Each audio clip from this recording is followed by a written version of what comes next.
Hi, welcome back to my production journey where I am documenting my progress with learning how to make house music.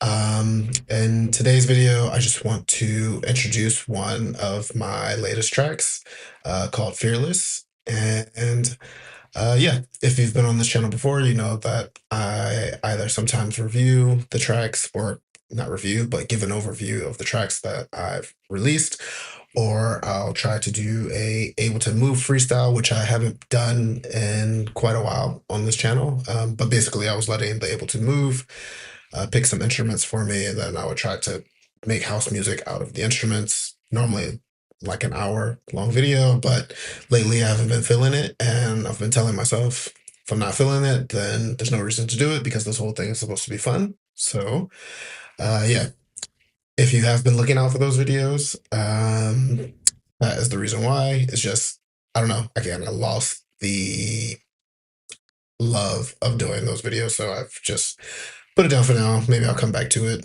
at some point. But it was fun for what it was, and just trying to only do things that are fun. So, yeah, today's video, just want to talk about Fearless, and it's a high energy track. I think it was something good for the summer. I'm started experimenting with resampling, which is a very popular technique in house music. So I took like an organ type sound and I created some stabs, which is kind of the main sound in this track. Um, so I'm just going to play a portion of the track and then I'll dive a little bit more into the things that are different about this track compared to the last. Since that's the whole point of this channel, me kind of progressing along the way and just showing where I'm getting better and hopefully not where I'm getting worse. And then yeah, maybe I'll show off the stab itself and just talk a little bit more about how I created it. So let me play a portion of this track here.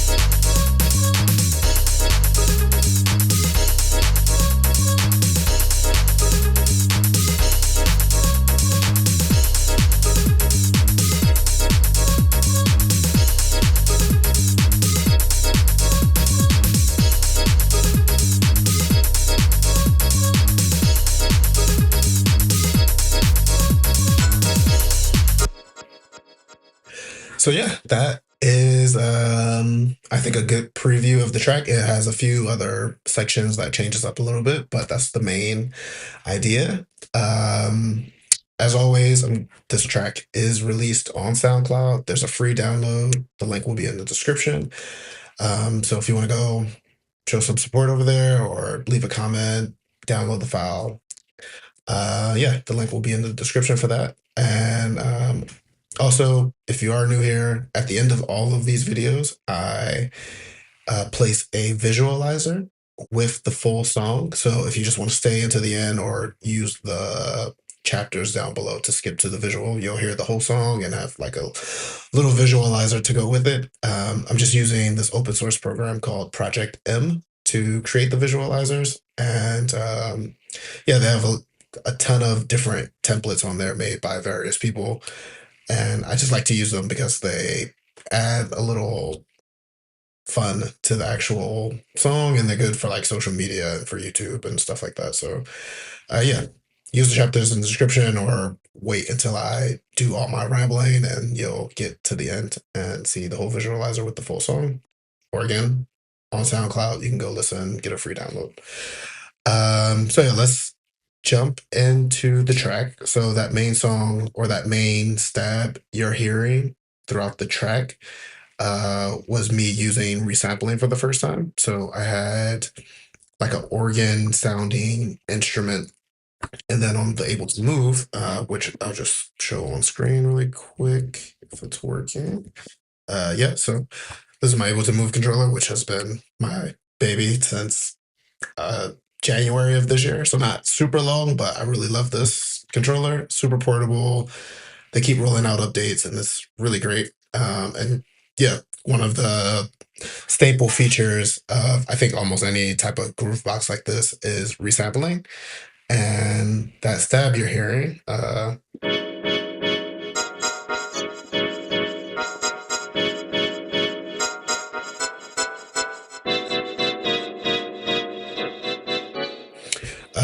you can see down here, and the sampler is just a sample, but I created that sample by first playing a instrument on the organ bass.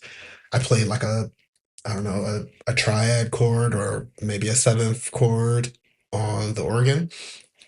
And then I resampled that note into this sampler, and I was able to just bounce it around, which I think is a very common thing to do in house music. Uh, so yeah, it's such a powerful thing, resampling, and I feel like it's something I'm going to try to use throughout more tracks in the future because you can get so creative with it, resample whatever you want, add some effects, and then you have all these new sounds.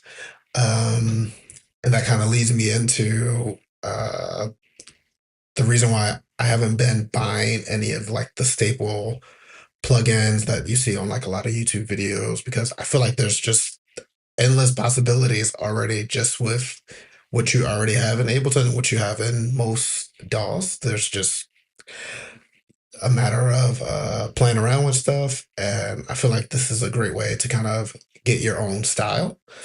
So yeah, as someone who's still new to production, still less than 1 year into music production, next month, August 2026 will be my first full year of like learning how to produce music. And yeah, I think avoiding, you know, all of the popular plugins. I'm not going to say any names, but if you're in like to house and dance, you know what those plugins are. But I would say in my first year, I think it's good to just kind of avoid those in the beginning and just see what you can do right out of the box with Ableton. I mean, this thing is super powerful. And the other thing is just if you are a beginner like me, this little dial up here in the right hand corner. From what I've heard, when you try to use a lot of the plugins, especially like the ones who simulate those that simulate a analog system, they can eat up a lot of your memory. I'm just using a MacBook Air M2 with like 16 gigs of RAM, so this thing already pushes to like 30% sometimes, even when I don't have a lot of applications open. So if you do start getting like the bigger plugins, I've heard that they can eat up a lot of your CPU really quickly. So that's something to consider. And the ones that are directly in Ableton are pretty lightweight and you have a lot of possibilities with them. So that's my rant with plugins. The other thing I wanted to talk about is that if you have been here before, this setup on the right side or how I have my instruments might look very different.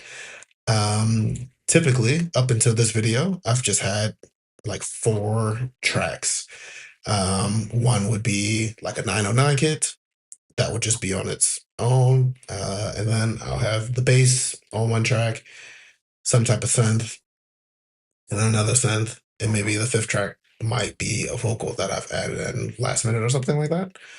But now I'm trying to get more serious about the mixing and mastering stages because if I can learn how to do it on my own, I think I would save myself a lot of money. If I want to start making these sound very professional, rather than exporting that job, the mixing and mastering, I'm just seeing how close I can get to making my track sound professional. And one of the ways of doing that is separating out all of the instruments and sounds into its own track.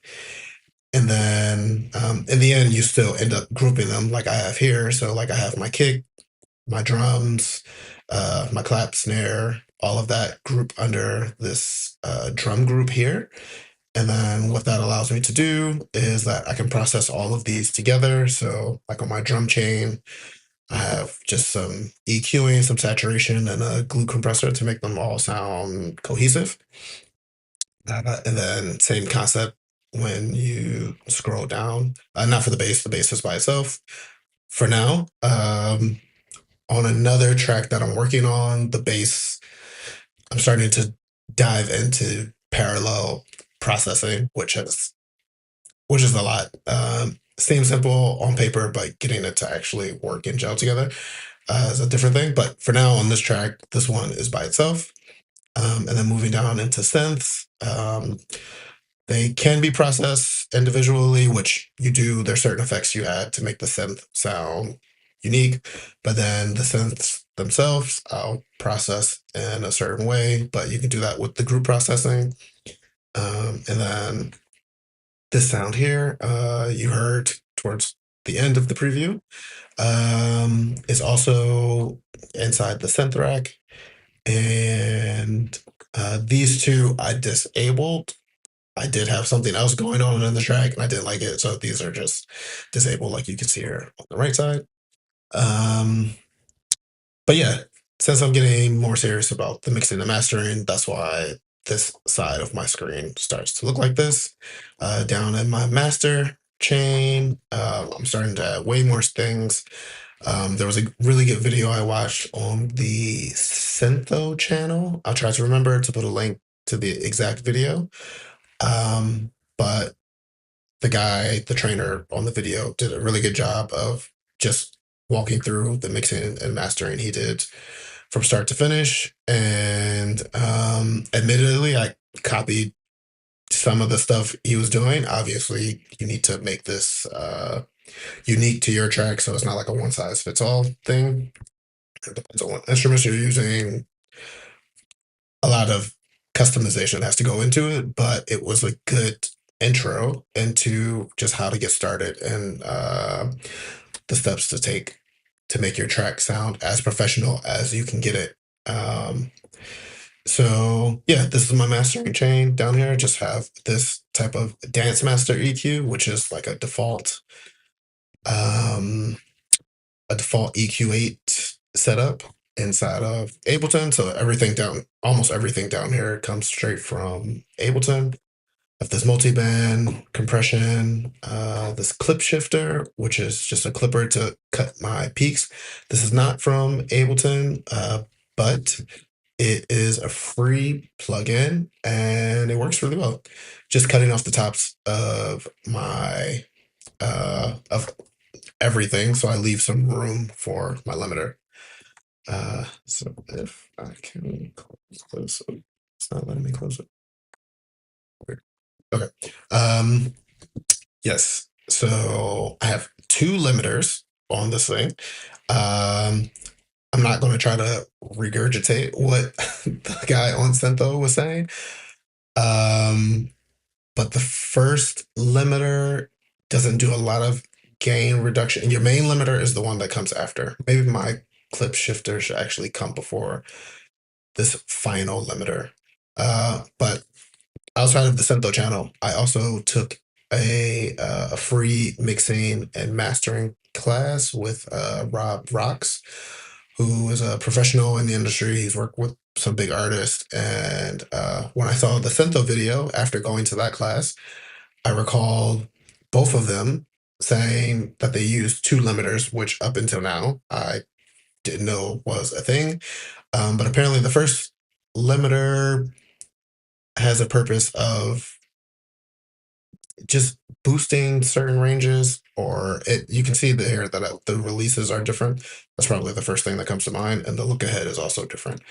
And then the mode is also different. Admittedly, again, this is something I copied from the what I saw on the Syntho channel, but in the end, I liked how it sounded in my headphones, so I kept it as is. I'm sure as I learn more, this will be a different setup, or I might understand why I'm actually doing this. I should go back and review the Sento channel to see what he said exactly of why you do this. But yeah, like I said, I did it and it did sound good in my headphones. Yeah, and the other thing is this Ulean loudness meter, which I've been using from the very beginning because I learned about it very early on. But I've been using this to see how loud my tracks are. Apparently, for like house and dance music, you want to aim for like -8 lufs, LUFs, lufs. I don't know how you actually say that, but yeah. So that's just been my goal. But also, just because you get to that level, what you hear in your headphones might still sound terrible. So you have to be aware of that, and that goes back into the first steps of like gain staging. So balancing out all the levels, panning things where they need to be panned. Can become very, very complicated very quickly. So that's going to be a whole journey within itself, learning how to properly pan things, and how giving everything its own space. And yeah, what else? Oh yeah, Voxengo span is another staple to use to kind of get the waveform of how everything looks. I'll just turn this down so I don't blast your ears out. Uh,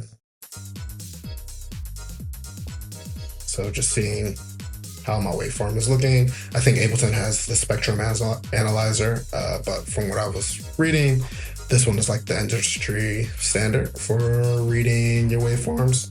So I've been using it, and yeah, it's pretty good. Also free. So every plugin I have or I show on here is free. So, here's a review. I know. Get serious.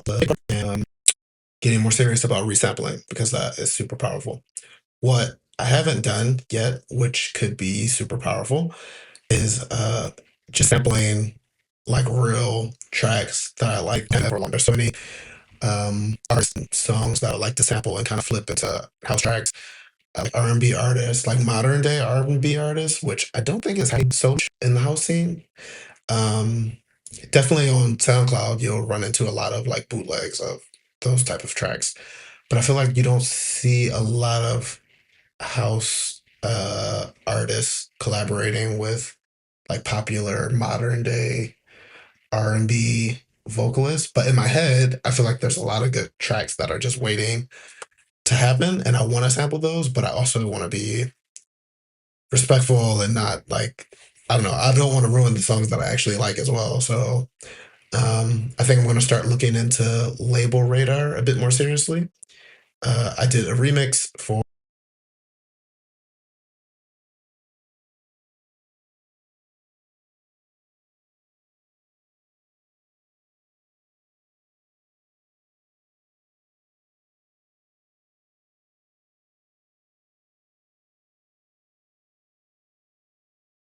an artist that I was following for a long time there. So I just did one remix, and but they post remix opportunities all the time. So you can legally take someone else's stems and come up with your own track and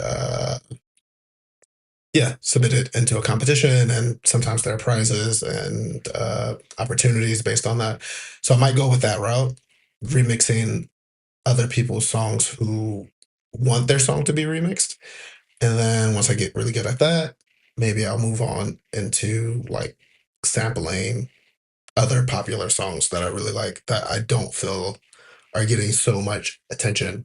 Um, yeah, I think that's it. So thank you for watching. And like I said, if you want to wait now, I'm going to go or I'll play the visualizer and you can hear the whole song that way. Or you can go to the link in the description and play this song, Fearless, on SoundCloud. And you can also get a free download. So let me know what you think in the comments here, comments on SoundCloud. My Instagram is also down there for my DJ page. And yeah. yeah, I will be back soon because my next track is pretty much finished at this point. And maybe I'll start thinking of what else I can actually post on this channel. I know some of these videos, I mean, we're already at 21 minutes, so it's a bit of a long video for these days. I mean, people want quick content. So maybe I'll start thinking of like quick videos, like 5-minute videos of something I've learned, and I can put on the channel that way. We'll be back. So thanks for watching. Enjoy the visualizer, and I will see you soon.